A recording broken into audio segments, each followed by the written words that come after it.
Pagod ka na ba gumawa ng content? Gusto mo na bang sumuko sa pagre-reels? Huwag kang sumuko. Hanggat may ulam pa tayo, may iko-content pa tayo. Huwag mong abulin yung taong ayaw na sa'yo. Baka madapa ka pa. Tandaan mo, hindi sakop ng PhilHealth ang pag-ibig.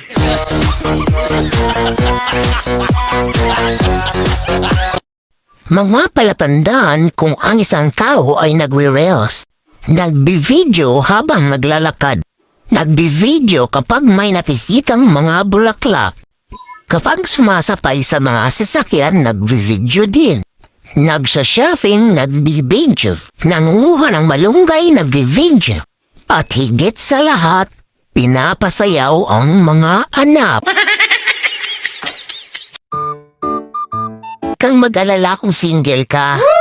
Kasi marami din nagsisi kung bakit nag-asawa pa sila. Ano sa English ang dalagang nasa ilalim nakatayo? Misunderstanding. Bakit? Ano ba yung dalaga? Miss, Yung nasa ilalim. under, Yung nakatayo. standing. O yun nga, misunderstanding. Tama naman ako, di ba? Nagtatampo din pala ang kape. Iniwan ko lang saglit. Pagbalik ko, malamig na siya.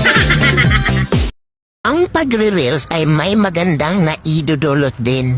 Akalain mo, tamad ka. Pero dahil wala pa ng content, nagvi-video ka habang maglilinis.